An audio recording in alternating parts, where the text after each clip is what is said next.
मी पौर्णिमा विंचुरकर आज आपल्याला शाळेच्या डब्याविषयी बोलणार आहे.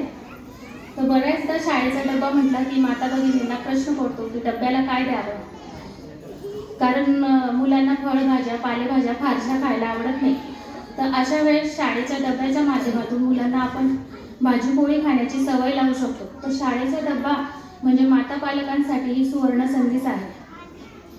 तसेच पोळी भाजीला पर्याय म्हणून मी इतर नवीन रेसिपीज पण सांगणार आहे. त्याचप्रमाणे रोजच्या पोळी भाजीच्या डब्यात एका साईडच्या कप्प्याला थोडा गोड पदार्थ किंवा 2-4 खजुरही आपण देऊ शकता.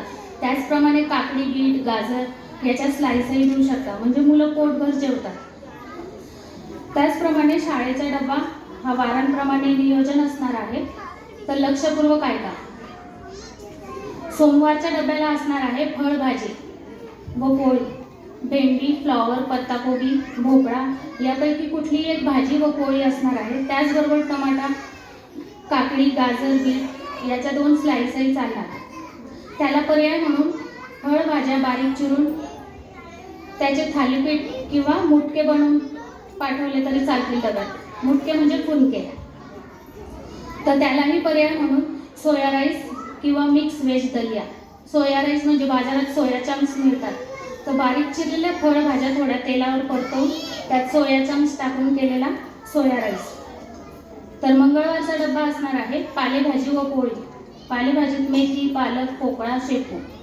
तर भाजीला पर्याय म्हणून बारीक चिरलेला कांदा, टमाटा, कोथिंबीर, त्यात थोडं तिखट मीठ टाकून कच्चं तेल टाकून केलेली कोशिंबीर पोळी बरोबर.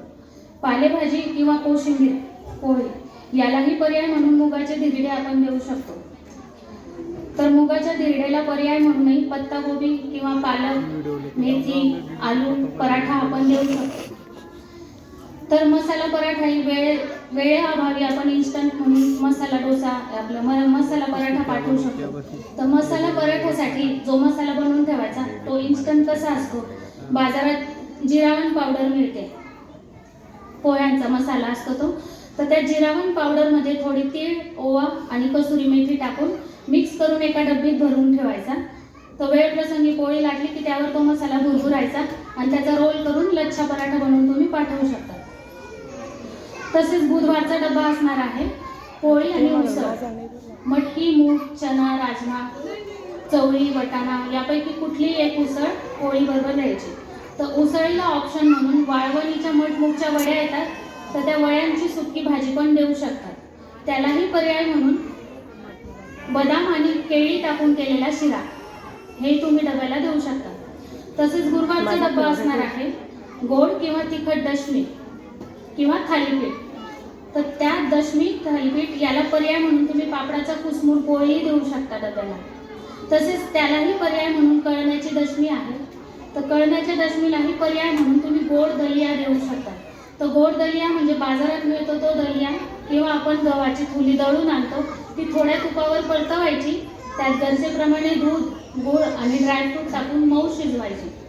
तर तो गोड दलिया देऊ शकता. तसेच गुरुवारचा डब्बा असणार आहे बटाटे, वांगे किंवा गवार याची कोणतीही एक भाजी व पोळी. तर या भाजी पोळीला पर्याय म्हणून शुक्रवारच्या डब्याला इडली, डोसा, आप्पे किंवा खमण हाही पर्याय असणार आहे. त्यालाही पर्याय म्हणून गोड पोळी देऊ शकतात. तर प्री प्रायमरीच्या विद्यार्थ्यांना शनिवारी सुट्टी असते. तर प्रायमरीच्या विद्यार्थ्यांसाठी शनिवारचा डब्बा असणार आहे पॅटीस, मुटके किंवा कोथिंबीर वडी. त्यालाही पर्याय म्हणून शेवयांचा उपमा किंवा मिक्स व्हेज रव्याचा उपमा. यालाही पर्याय म्हणून मिक्स व्हेज पुलावही चालेल. तसेच त्याला ऑप्शन म्हणून घरात जी शिजवलेली ताजी भाजी आहे त्याला मॅश करून त्याच्यात तीळ, ओवा, दही टाकून त्यात भाजणी किंवा गव्हाचं पीठ टाकून त्याची दशमी किंवा मुटके पाठवले तेही चालणार आहे. तर या प्रकारे वारांनुसार शाळेच्या डब्याचं नियोजन आहे. यात पोळी भाजी बरोबर साईडच्या कप्प्याला तुम्ही गोड पदार्थ देऊ शकतात, म्हणजे मुलं पोटभर जेवतात. तसंच गोड पदार्थांमध्ये गाजर, बीट वडी, थोड्या तुपावर किसलेलं गाजर, बीट परतवून त्यात गरजेप्रमाणे दूध, साखर टाकून आटवलेली ही गाजर, बीट वडी एकदा केली की 2-3 दिवस सहज आपण थोडी एक वडी देऊ शकतो किंवा छोटे लाडू देऊ शकतो. तसेच गुलकंद वडी, खोबरा वडी गुलकंद म्हणजे थोड्या तुपावर खारी खोबरं पावडर परतवली की त्यात गरजेनुसार दूध व 2 टेबलस्पून गुलकंद टाकून आटवून केलेली वडी. तसेच तीळ शेंगदाणा चिक्की किंवा गूळ पोळीच्या चुरम्याचा लाडू, छोटा लाडू किंवा छोटी चिक्की किंवा वडी असं साईडच्या कप्प्याला तुम्ही देऊ शकता. तसेच थालीपीठासाठी किंवा मुटके म्हणजे फुनक्यांसाठी तयार केलेली भाजणी याप्रमाणे असणार आहे. सर्व प्रकारच्या डाळी वेगवेगळ्या धुवायच्या, वेगवेगळ्या वाळवायच्या, वेगवेगळ्या भाजायच्या आणि एकत्र करून दळून आणायच्या. तर त्या भाजणीमध्ये समजा घरी कांद्याची पात असेल तर बारीक चिरलेल्या कांद्याच्या पातीत थोडी भाजणी टाकायची, त्यात तीळ, ओवा, दही, तेल टाकायचं व त्याचे थालीपीठ किंवा मुटके बांधायचे. ते वाफवलेले तुम्ही डब्याला देऊ शकता. त्याचप्रमाणे कधी आळूचे पानं घरी असले तर बारीक चिरलेले आळूचे पानं भाजणी, त्यानंतर तीळ, ओवा, दही, तेल असं मोहन टाकून त्याचे थालीपीठ किंवा मुटके बनवू शकतात. तसंच पालक, मेथी किंवा बारीक चिरलेला कांदा, टमाटा, कोथिंबीर भाजणी, थोडं दही, तेल, तीळ, ओवा हे टाकून तुम्ही त्याचे थालीपीठ किंवा मुटके लावू शकता. तर साईडच्या कप्प्याला गोड पदार्थ किंवा फळांच्या स्लाईस किंवा काकडी, टोमॅटो याच्या स्लाईस दिल्याने मुलं पोटभर जेवतात. आणि जे थालीपीठ आणि मुटके आहे ते मिक्स व्हेजचेच बनवायचे. शेवयांचा उपमा झाला, रव्याचा उपमा झाला, दलिया झालं, राईस झाला, पुलाव झाला, हे सुद्धा मिक्स व्हेजचंच बनवायचे. कधी फळभाज्या बारीक चिरून तर कधी पालेभाज्या बारीक चिरून करायचं. तर ह्या वारांनुसार शाळेच्या